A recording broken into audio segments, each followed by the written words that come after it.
my name's Hannah and I'm the C5 Nut. Well, today we are going to be talking about the little Fiat Seicento Rev Counter. Now, just a little bit of a history. Basically, my first ever car was a Fiat Seicento, which I will upload a photo right here.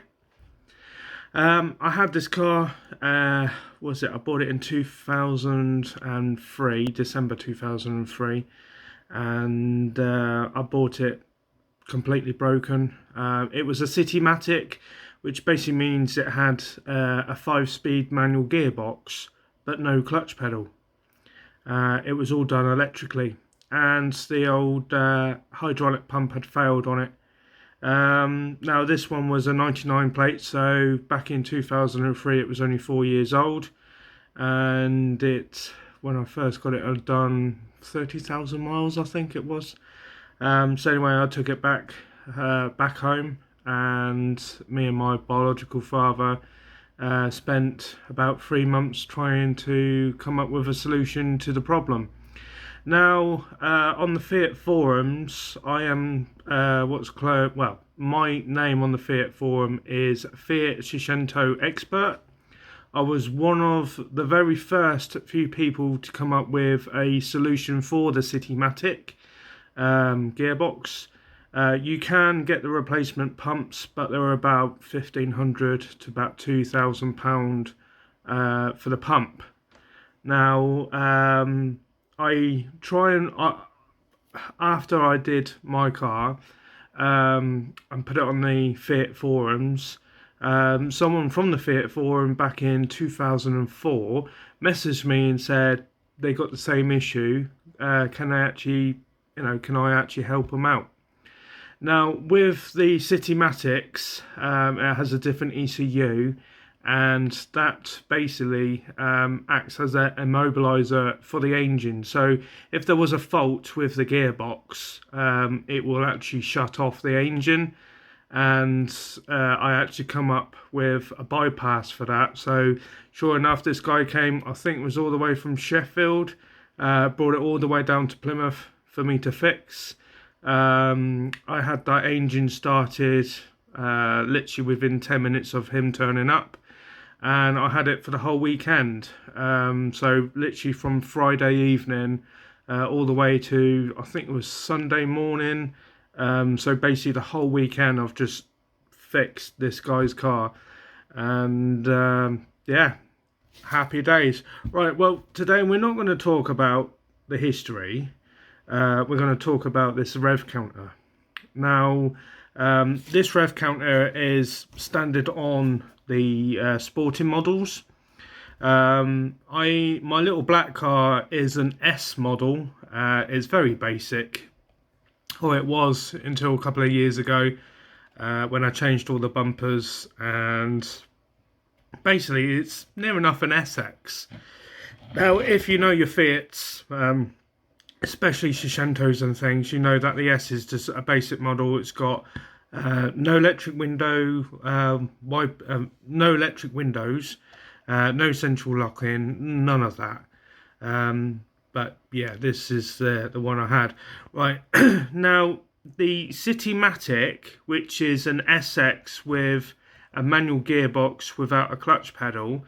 Now that car I actually fitted a rev counter to, and when I actually cut the V shape in the dashboard, which is in the centre of the dashboard, I actually came across the original harness for these rev counters. So it looks like that's the Citymatic was possibly an optional extra for the rev counter. Don't quote me, because I'm not entirely sure for certain. But what I'm going to show you today is how to make these rev counters fit in any Fiat Seicento, as long as you're brave enough to actually cut a hole in the dashboard. Now, I will do a separate video on how I've actually done it on my car. I'm still planning on getting my little Fiat out of storage to then work on. So I will be doing some more videos on that. But right, so enough of me chit-chatting. Let's just get down to business.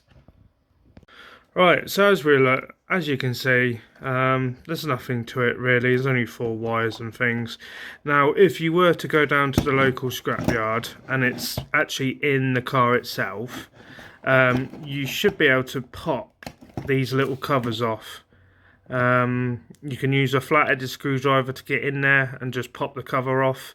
Once you've done that, there's a small screw just down at the bottom here. You undo that, and basically the whole thing slots towards the windscreen, and then it should just come off. Now, when I took this out of a scrap car the other week, or I should say the other month actually, it was already loose.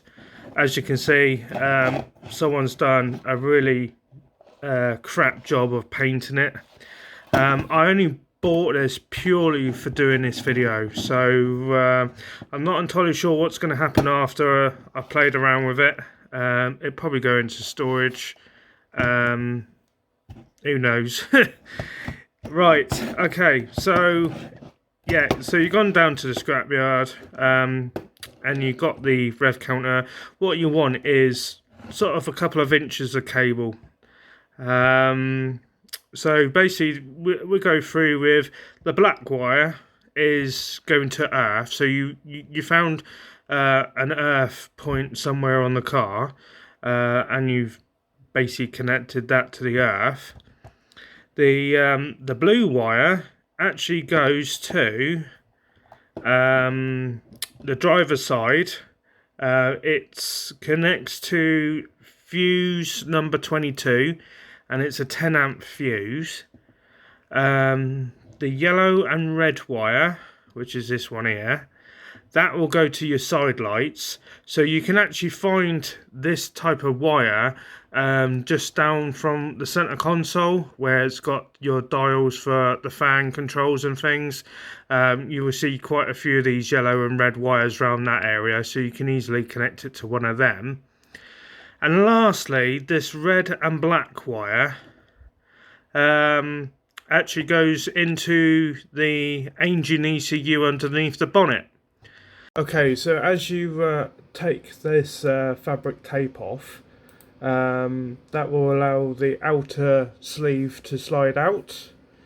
And once you've done that, just chuck it off to a side.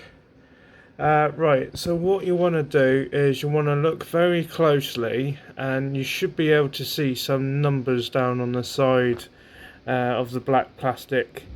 Now, what we want is, I thought was actually pin 21, but when I was looking through my archives, it's actually pin 23.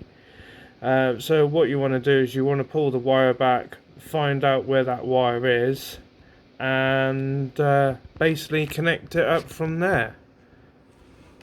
I believed it was pin 21, but when I was looking through my archives back in 2004, it turns out it wasn't pin 21 at all. It was actually pin 23. So yeah, what you need to do is you need to run a wire from this black and red through the bulkhead. I've actually done it from the where the battery tray is. There's like a small grommet just behind it, and you should be able to get through there into the car, and then obviously run across to the dashboard. That's the way I've done it. But yeah, so what can I say about that? Unfortunately, I don't have the facilities right here, right now, to see this dial move and things like that.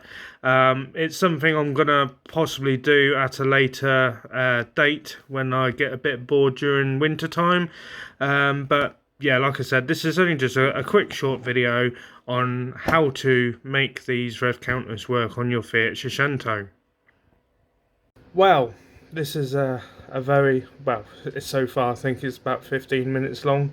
Awfully sorry, it's just one of them videos that I just had to get off, off on my desk. I've got some news for you guys. I know today is only Thursday, the 20th of August, but on Saturday, we're going to go back onto the C5 caravan project. Now, some of you already know about the C5 caravan. For others who haven't, you're in for a treat. Basically, this time last year, I was in the process of turning a car into a caravan. If you would like, please watch my videos. I think there's about 7 or 8 videos on the C5 caravan project. That's definitely need to watch that. So anyway, this Saturday, I'm getting it ready to go to a show called the G Rally, which is Citroen Car Club G Rally, is up near Guildford. I think it's on the 5th. No, or was it the 13th of September? I believe. And even though it's just for one night, I get to see some of my friends who live way up north. So yeah, it's a great opportunity to actually use it and see what it's like. So yeah. Also, for that type of show, I'm going to be bringing the Citroen C5 V6. It's never been to a car show before, or a proper Citroen car show before. So now's the time to burst its little bubble. Oh, that sounds so bad, that does, but hey. So yeah, on Saturday I will be getting the cameras out, and hopefully you guys at home can see me building this bed. Well, I'm going to leave it here, guys. So if you like my content, please give us a thumbs up. If you like any notifications or anything, or the next video I upload, please tick the bell icon. That will let YouTube know to tell you the next time I upload a video. If you would like any information regards to what you've seen tonight on the Rev Counter, or any other information you would like, please let me know, and I'll do my best to make a little video for you. Well, take it easy, stay safe, and see you next time.